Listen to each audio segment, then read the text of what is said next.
Hello everyone, good evening. We are again back with the session of paper one practice of every week. Last week we didn't have the practice session, so this week we have. So please everyone join now. We are here on YouTube with paper one. So now we are focusing on daily, like you have December net revision for the December exam for the paper two, and this can be for the paper one. This will be considered as for the paper one also. So you should have paper one practice. Yes, guys, welcome. Everyone, welcome.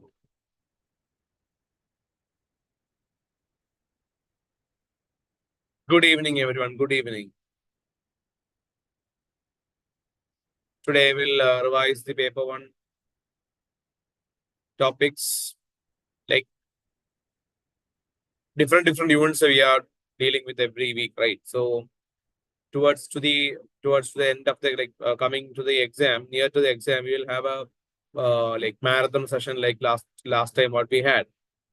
So covering all the topics. So we'll have a holistic approach or a comprehensive approach to all those units, guys. Yeah.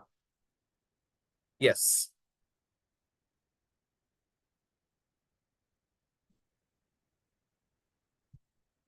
Yes. So can we start with the topic for today? We'll deal with the research aptitude. That is a very important part that we have for the paper one. And there can be out of the box questions in the research aptitude also. So one by one, we'll deal with the questions. We'll look on how things work on research aptitude. Basically, you should study about the different types of variables, different types of hypotheses, different types of research, and then research methodologies, then citation style, reference styles, sampling, types of sampling, all those things. Okay. So guys, like this video and share to your friends also, those who are preparing for the UGC net. Paper one will be like this revision series or Q series will be like benefit them for the paper one. Okay. So shall we move with the first question? Like there is nobody with me today, so you guys should interact with me. Okay, on the live chat. Yes. Very fine. I'm very fine. Thank you. Thank you, everyone. I'm very fine. Good evening. We'll move to the first question.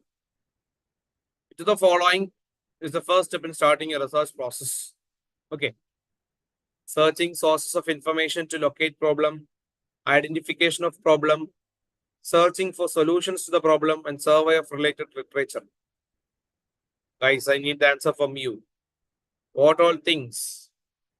The steps of research process. It's a very important part that is in research aptitude.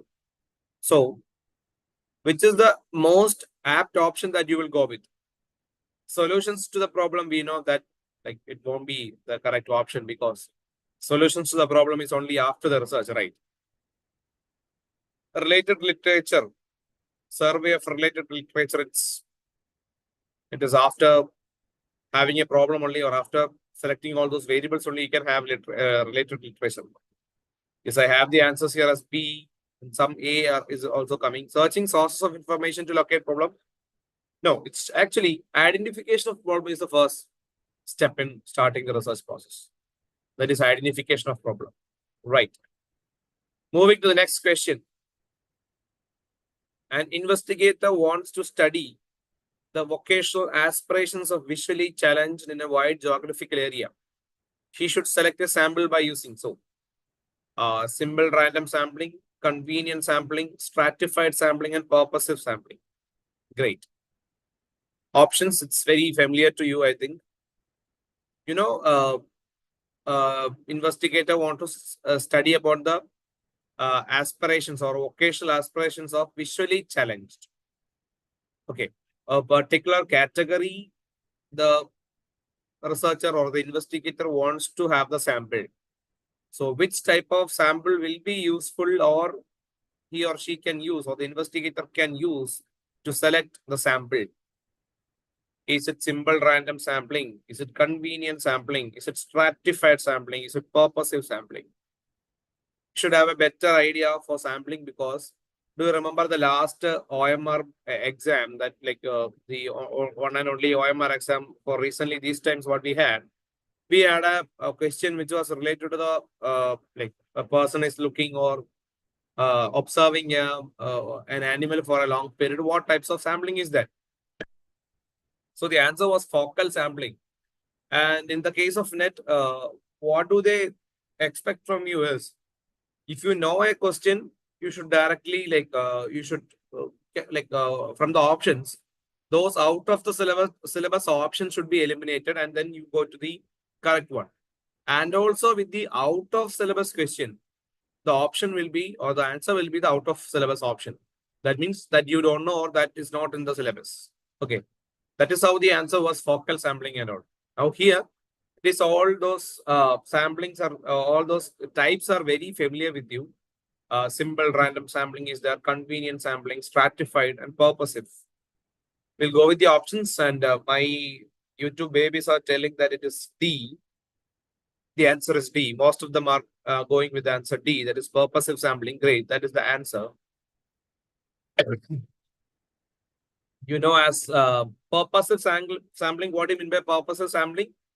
Actually, when you are targeting a special sample with a special characteristics. For example, you want to study about political leaders in a college or a political leaders in a university or a student political leaders in an institution. So you are studying about a characteristic, a special characteristic. So you should be very purposive in selecting the sample. So here, a visually challenged people they need and like to study about the vocational aspect. So visually challenged people are to be the samples. That's a purposive one. Simple random, as you know, from the entire population, you are just selecting it by mere just selection, like from randomly you are selecting it. That's a simple random sampling, and it is a probability sampling method. Okay. Stratified means what? You are dividing into subgroups. You are dividing into stratas. For example, if you want to study about a gender discrimination in a company, so you should divide the groups into male and female. So stratas, you are dividing into stratified stratas groups. Convenience is actually it's a non-probability sampling. Stratified is also a probability sampling that you have. Okay. Convenience sampling actually it's a according to the sampling, according to the convenience of the researcher. For example, you may be having a I am in Kerala and I may be studying about some maybe the problems faced by the students in Rajasthan or maybe in Russia, maybe outside India. So I cannot go there and study all those things. Maybe I will have some students in Kerala, like those who there may be some students in Kerala, those who study, those are from Russia, and then I will study and I will select the samples from them. That is what you mean by convenience sampling, according to the convenience of the researcher. Okay, that's it. So that was a brief explanation of all those four options, guys. Moving to the next one. A researcher attempts to evaluate the effect of the method of feeding on anxiety proneness of children. Which method of research would be appropriate for this? Okay. Evaluate the effect. Method of feeding on anxiety proneness of children. Okay. So which will be the most apt option that you will choose? Yes, guys, I need the answer from you. A researcher attempts to evaluate the effect of the method of feeding on anxiety proneness of children. So here you should have a keyword where evaluate the effect. Okay. So which method of research will be more apt for it? Okay. I have the option. Okay. Some case studies are case study. There's an option called case study. Okay. Yeah. Next. Ex-post-facto. Okay. Okay. Ex-post-facto is also an answer. Some are saying it's experimental. Okay. We look for the options, guys. It's ex-post-facto method. Why it is ex-post-facto method? It is after the fact research. That means the question, read the question once again, to evaluate the effect. If it is the cause and effect, you can definitely go with the experimental. Okay. So feeding on anxiety proneness, it is after the fact. That means research method looks into how an independent variable affects a dependent variable. Clear. So obviously it will be ex-post. Case study, it is actually a particular case or a particular problem that which maybe a student is like facing. Experimental, I told you cause and effect. So if it is a cause and effect relationship, like by seeing the effect or evaluating, you misunderstood as experimental, right? So there can be a confusion. That is what. So case study and survey research you can easily eliminate, and ex-post-facto and experimental you will have doubt with, but experimental it is only with cause and effect relationship. Clear? Not with the ex-post-facto. Yes, I think it's clear. Survey research, like individuals and you are getting the survey. Question number 4, it is related with the citations and reference styling. Yes. When should be et al be used in the MLA style? Do you know what is the full form of MLA?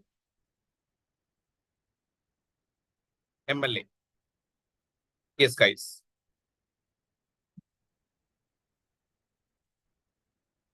I need the full form. Like you will study MLA, APA style, all those reference. That's very important in the research practice or research methods.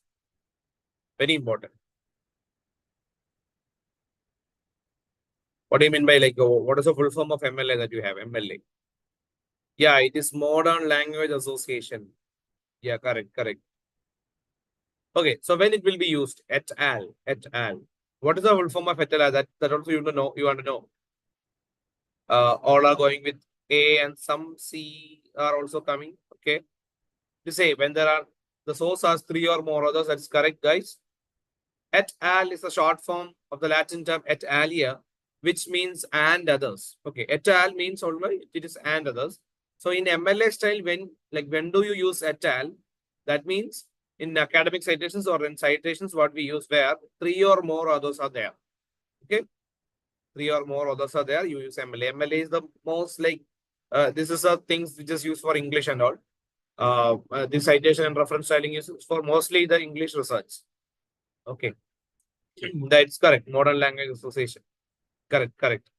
Italia, Ital means and others. So what is the answer that you have here? When there are the source has 3 or more others, you use Ital in MLA. Next question. In which of the following activities potential for nurturing creative and critical thinking is relatively greater? Okay. Yeah, it is and others. In which of the following activities potential for nurturing creative and critical thinking is relatively greater? Is it participation in research conference, participation in a workshop, preparing research summary, or presenting a seminar paper? Okay. Critical or creative. All those participation you can eliminate, right? No? Or presenting seminar paper? You're telling that it's a participation in a workshop. Okay. Yes, I thought that maybe like participation can be eliminated. No, you're telling that participation in a workshop. That's correct. Because when you see participation, you can see that it is not creative, but see that it is a workshop. Clear.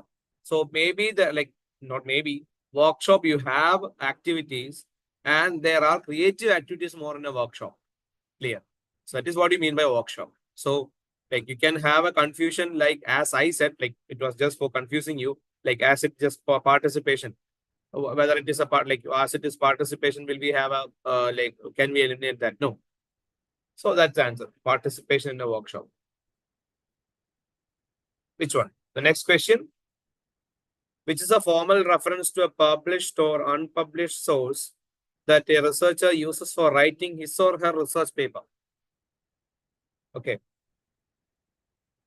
Which is a formal reference to a published or unpublished source that a researcher uses for writing his or her research paper. Is it a citation? Is it a journal? Is it a manuscript or tutorial? Yes, Kalpana. Because like NTA used to confuse you, right? So I should give a practice on confusing you too, right? Then you can think that, okay, this was the confusion which was arise, so we'll eliminate this. Yeah, how it is going to work out, guys? Is it citation? Is it journal? Is it manuscript or tutorial? It's citation only that you have got the right answer, guys. It's citation. Journal, manuscript, tutorial, no, it's not. Citation is the correct answer. Yeah. Going with the next one. Seventh question that you have. External validity in research refers to the rigor of the study, the accuracy of a procedure, the relation of the research problem with the researcher's personal life, the extent of generalizability that the results provide.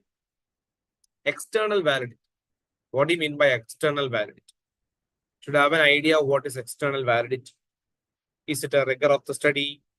Is it the accuracy of a procedure? See, it's a vague option given the relation of the research problem with the researcher's personal life.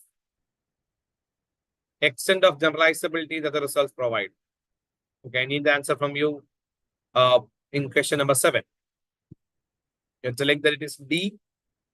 Okay. D options D are coming inside, like in the YouTube chats. Okay. Yeah, I can see all these. External validity. Okay, now can I check the answer? The extent of generalizability that the results provide. That's it. That means validity means what? It is all those accuracy of procedures and all. When you are when you have a test or when you have a research methodology, it should be valid. As you say, it should be reliable and valid. Validity means what accuracy that you have, maybe of the research instruments of the test and all. Like if when you do a test or when you design a test or when you do a research instrument, like as you like design your own, that should be valid in nature. So then when it comes to the external validity, means the external factors that can affect the study must be controlled. Okay, that means to a generalizability, like to the extent to which a research outcome can be generalized and applied to other cases that are not under study. For example, like you may be only studying of your factors or your sample. You like when you're studying about students, like maybe think that your topic is drug addiction of students, okay, or teenagers. Maybe you will select a sample of 1,000. Only not in the world or in India, only 1,000 teenagers are there. There are more. So it could be that when you design a test or an instrument that is what emphasize or that supports your theory or a research, that should be more generalizable. So it say that like the teenagers are more addicted to drug or more prone to drug. Like so, it should be in a generalizable manner. So we should be able to generalize the like a result or a research outcome. That is what you say as external validity. I think it is very clear. Fine. Going with the next one. Internal validity, as you said, Disha, it's what are internal factors that affect the research outcome. Okay, that's not like the factors which are outside research. What can be the internal validity, internal factors that can affect? Clear. Question 8, in which type of research the steps have to be cyclic? Experimental, grounded, case study, and action research. It's a very easy question, direct question. Types of research, if you know, you can get the answer. That means cyclic means, what do you mean by cyclic? You should again come back to the position where we started. Cyclic. Is it experimental? Okay, some grounded theories are coming. Okay. I'll give you a clue. Okay. Okay. Like don't expect the clue from NTA. You should apply. You should evaluate. And then if it is not satisfactory, you should again research and apply and do things. In which research we are doing that? We'll have we'll identify, we'll apply and we'll evaluate. And then if it is not satisfied, we'll again identify, apply. We have the cycling process, plan, act, evaluate, then again replan, react, reevaluate. Yeah, now the answers are coming. It's action research only. It's action research. Action research is a strategy that tries to find realistic solutions. That means action, like what you know is, maybe I am in a classroom. I want to add, like that classroom is like they are not enjoying my classroom. Maybe that classroom that does not, that they are not understanding anything what I'm teaching. So I should identify the problem where I have. So I should develop a new strategy called a playway method. Okay, I'm implementing a playway method. And if that is also not working, can I, like, will I stop there? No, obviously I won't. So if I act or if I plan, then act this playway method, and then I will evaluate how it is working, how well it is working. If it is not working, I will change the strategy. I will adapt a new strategy, or I will implement a new strategy onto the class. Clear. So that's a realistic solution and an immediate solution to a practical problem. And it is a cyclic process. What you call as action research is a cyclic process. And when it is, please remember in your mind, and this action research is not generalizable. Or actually, like for example, if I tried one like thing, one like as I tried one strategy in a classroom, this cannot be used in another one. It may be different. The grounded theory, like you know, it helps to construct theory from the obtained data analysis. And what is with the, like, going to the next, before to the next question? What is with the experimental research? Experimental research, it is only a cause and effect. Okay, like how what is the cause and what is the effect we identify. It's just not like what is the outcome we will satisfied. We'll be satisfied with the outcome. Just not again we are planning, we are doing and all. We are not evaluating. We are just having a cause and effect thing. Clear? Okay. Going with the next question, guys. Question number 9, statement questions. Qualitative research is an umbrella term to refer to various research strategies that share certain characteristics. The data collected have been termed soft, that is rich in description. And quantitative research is mainly hypothetical, deductive, and employs mostly statistical techniques for data analysis. Okay. What is the answer? You have to do, or you have to analyze the two statements.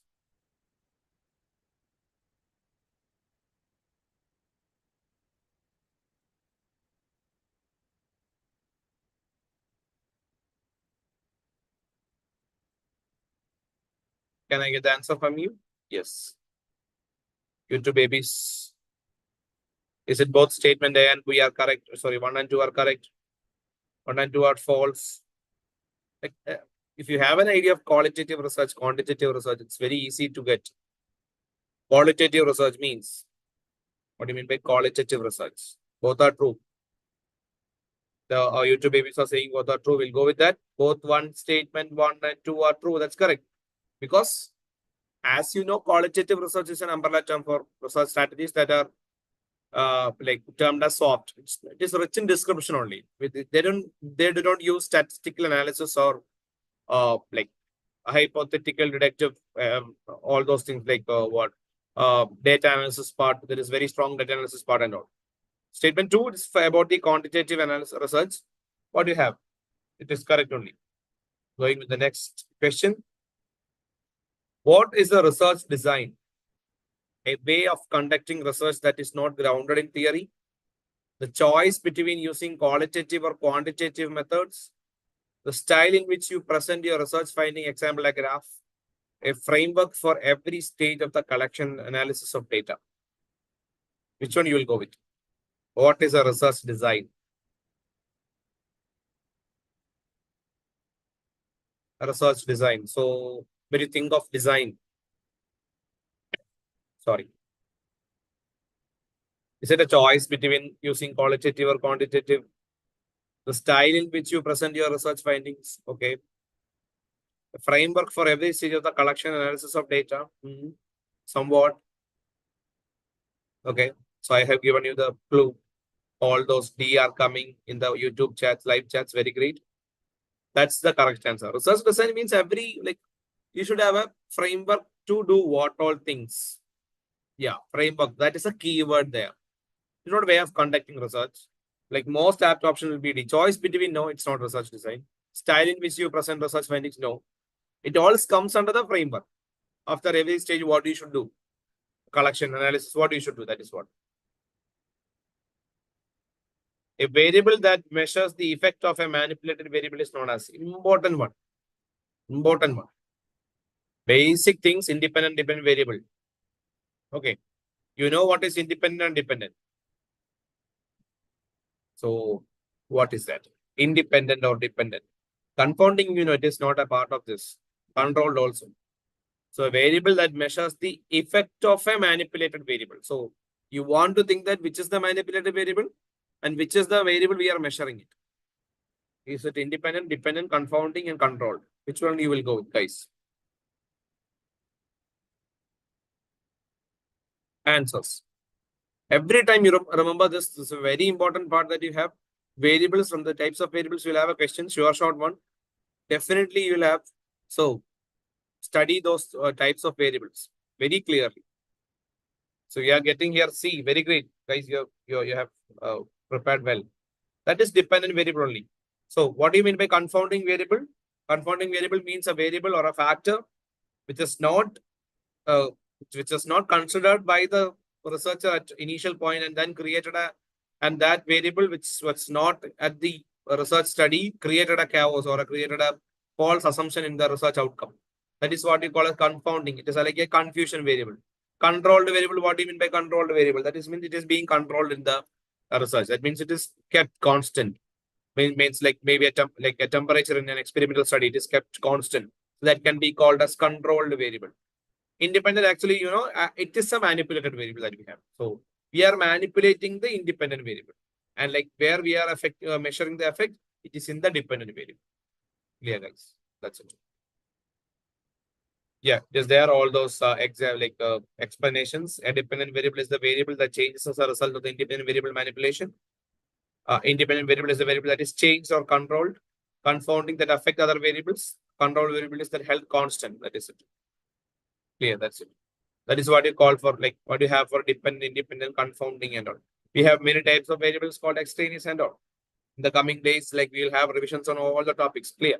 We'll have separate topics like all those what you have for a glance revision and all, and also marathons we'll have for paper 1. Wait for that. Okay. Question number 12. Ethical norms in research do not involve guidelines for ethical norms, data sharing policies, patenting policy, copyright, and thesis format. Yeah. What is it? Ethical norms in research do not involve guidelines for dash. Which one? Data sharing policies, patenting policies, copyright, and thesis format. What will you go with? What is the answer, guys?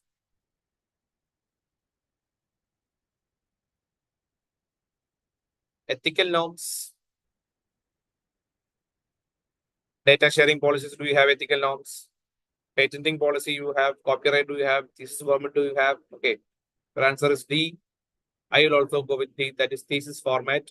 It's not ethical norms that we don't like, do not involve guidelines. Obviously, that is thesis format. Okay. So, guys, that is all for today. I think you have enjoyed the session and it is knowledgeable. And I think it was fruitful for you. Like you have learned a lot of things regarding the research aptitude. Have more knowledge every time, like read, more time, read all those things, study, and like the exams are nearing. We can expect the exam on like maybe on December or January, like till they didn't have the notification. Like we can expect it on December last or January. But your responsibility is to study. Clear. Study well, and we'll have more revisions on paper 1 on coming weeks. Okay, guys. Thank you so much. Thank you for being with me today.